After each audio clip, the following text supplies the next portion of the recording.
as well as ethnic differences, social and cultural divisions have become increasingly apparent in Turkish life. This has been in large part as a consequence of the massive migration during the 80s from the east and southeast to large cities. The Anatolian people, village people, religious people, Kurdish people have invaded the life space of the secular and westernized middle classes. The return of the repressed. Feroz Ahmad describes it in terms of the arrival in the cities of an Ottoman Islamic culture, a popular culture that had hardly been touched by the secular culture of the Republic and therefore continued to identify with the only cultural tradition they knew. The real Turkey made its presence felt. These people built their sprawling and illegal squatter settlements, Geiskandu, constructed their mosques, and developed a culture which sustained their village customs and way of life. They wore their village clothing and head carves. Out, out of the Geiskandu come the music and culture of Arabesque. The culture of the migrant is in the city.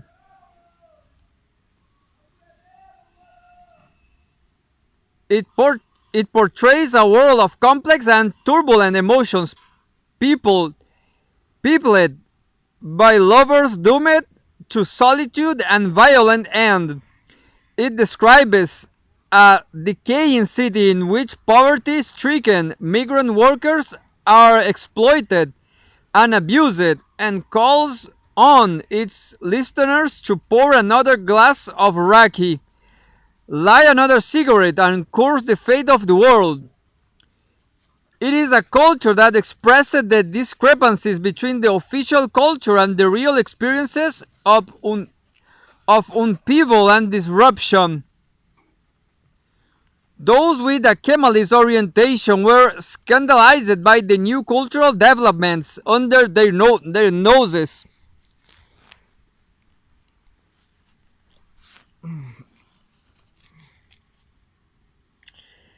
The new social contacts provoked feelings of contamination in what has become to be called white Turkey. The question is whether they can be overcome and the potential of the new developments are harnessed. New possibilities are being opened up for cultural revitalization, for elaborating a new cosmopolitan spirit in the culture. Istanbul has now become a global city, a melting pot in which the diverse cultures of Turkey are juxtaposed and then mixed further with the diversity of world cultures. The proliferation of the new commercial television channels has become a crucial means of facilitating the encounter with the diversity of civil society. Under the old state broadcasting system, TRT, Turks only ever saw images of the official culture. The new commercial companies are eager to reach the new populations and markets and are consequently making programs about the real Turkey. Ignorance and consequently fear may be dispelled. As A.C. Onku argues, commercial television has given visibility to Islam in the culture, helping to dissipate fears, making it an issue, something to be acknowledged and confronted. Insofar as it becomes apparent that the culture of the other Turkey is ordinary in Raymond Williams' sense, cultural encounter and exchange become more possible. Religion has clearly been central in the developments that have occurred over the last decade. Islam has emerged again as a dynamic element in the culture and has increasingly been recognized as such. It has developed a strong presence in civil society with religious foundations, vakuf, providing support in education, housing, and health for those who are let down by the inadequate social services of the state, and also developing a parallel Islamic market, books, cassettes, clothing, food, newspapers, television, through the Refab Partisi Welfare Party. Islam has emerged as an important force in national politics, but also on the basis of its grassroots activism at the urban level, taking control of both the Istanbul and Ankara municipal administrations in the elections of March 1994. Furthermore, it has been the source of new ideas and intellectual perspectives, for the moment at least. Muslim thinkers' structural problems and Muslim thinkers seem to be responding more thoughtfully and imaginatively to the structural problems and difficulties of change in Turkish society than in their secular counterparts. We should of course acknowledge the diversity of Islamic culture. It is a question of Islam's not Islam. It is constituted of a variety of sects, movements, parties, forms of activity, and points of view. This has inevitably given rise to a difference and debate over issues ranging from the interpretation of religious principles to the dilemmas of transforming the economy and society. Radical and innovative ideas have been developed in the public sphere by the new Muslim intellectuals of the 80s. Zaman newspaper was for a brief period the locus of fertile debate of questions of modernization, westernization, and Islam. Zaman and the intellectuals associated with this current pursued what might be called a utopian project. They developed a critique of industrialization and modernization, influenced in certain respect by green politics, arguing that Western models of science and technology are opposed to the principles of Islam. Theirs was to be as Islam both open and vital, opposed to rather than supportive of the rigidities of traditionalist thinking. Ali Bulak makes an important distinction. Quote, as I see it, among the Islamists, there is one group which views the Islam life in a relatively dynamic way, and there is another which views the Islamic life as one devoted to the preservation of traditional values. The one group is concerned with effecting political change through lawful means. It is also inclusive and in favor of openness and dialogue. The other group, following a traditional conservative line, is exclusive, fond of generalization, and not in favor of dialogue. The first group is concerned with creative interventions in the issues facing the Turkish people. It is concerned with questions of democracy, and particularly with the conditions of plural democracy. Ali Bulak has sought to develop ideas for coexistence out of the principles developed by Muhammad in the Median period. Within this perspective, there is a serious concern with civil society and with the constitutional reforms necessary to ensure plural democracy. Such ideas have been widely heard, though they remain those of a minority.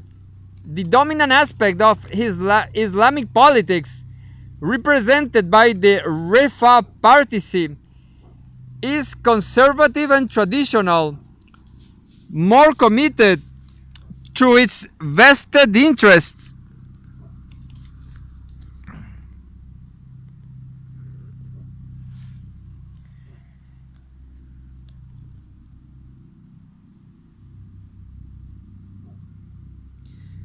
Here too, however, there are significant developments in play. Kakir observes the growth of liberalism among these more pragmatic Muslims as they become more and more involved in public life. This liberalism, which is something the Kemalists could never accept, is no guarantee of pluralism.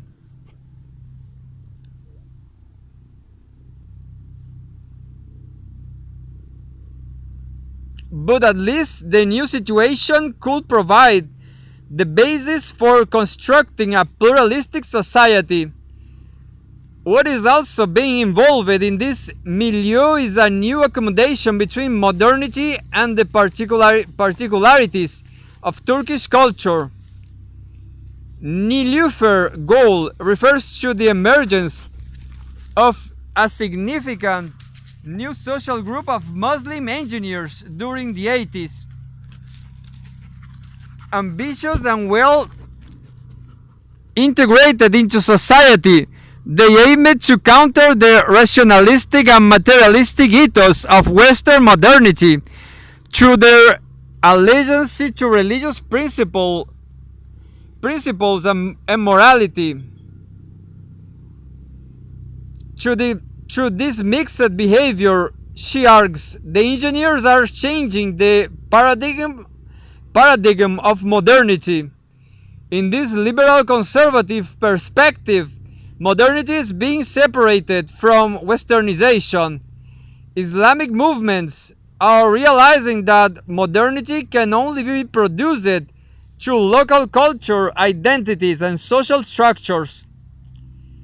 The whole complex of change that I have been describing is fraught with dangers, and is any such social unfeasible. There is no room for illusion or complacency. The Turkish situation remains bitter and desperate. The potential exists for a resurgence of Turkish nationalism in response to both ethnic separatism and the developments occurring in Turkish Central Asia.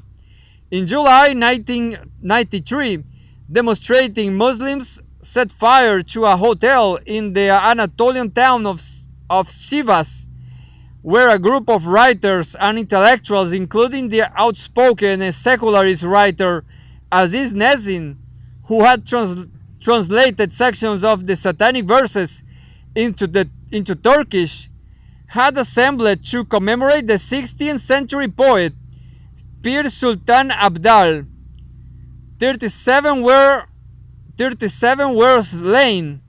Religious passions are deep-seated, so too are secular passions. There is a profound anxiety among the secular population that Muslims will instate a system of Sharia law. Nilüfer Gol argues that modern Turkish society has evolved a caste-like culture in which Islamic people figure as the untouchables. What are at issue are not social or political disagreements, but something more elemental: feelings of difference and strangeness felt through the body unconsciously and without articulation, and shaping lifestyles, identities, and cultures. The fundamental issue is whether these pre-rational attitudes and emotions can be given conscious expressions and modified through political rationality and negotiation. There are dangers, but there are also possibilities. In this, because there are dangers, there have to be possibilities.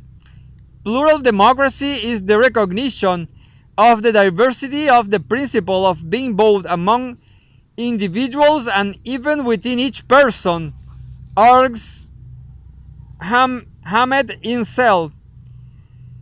The irreducibility of these principles of being to a single one and the refusal of all exclusion that feeds upon the diversity are the minimum conditions for this democratic ideal. The diversity of social being is increasingly entering into the consciousness of Turkish society. What is at issue now is mutual recognition between these diverse interests, and then, beyond that, their ability to release to each other in political ways. The Medina Project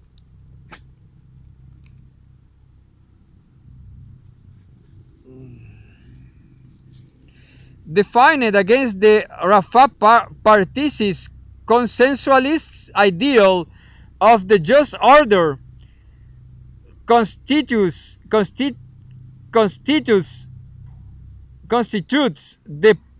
one program for acknowledging the diversity of civil society and working toward principles of coexistence. The problem with him, however, is that what it seems to envisage is precisely coexistence, the mutual tolerance of groups that remain relatively separate from each other. Another is to be found in the proposals among liberals around the idea of the Second Republic. This represents a continuation of the spirit of Osalism. Osal died in April 1993 and involved opposition to the unitary state, economic liberalism, and social pluralism. What is disappointingly lacking in any program from the social democratic left, which, after years of Kemalist complacency, has become intellectually moribund.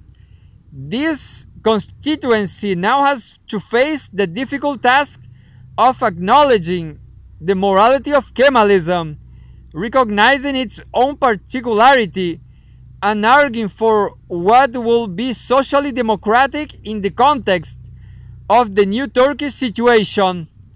The responsibility in all cases is to avoid regression to primary identities, whether Muslim or Kemalist, which means that all constituencies must recognize the primacy of their sociality over their particularities. The return to history. Then again, we can meet ourselves only at an unexpected bend in the road. Eugene Ionesco. In conclusion, I want to come back to the general issue of cultural identity, an encounter with which I began this discussion, and I want to do this by returning to the consideration of Europe and the Western question.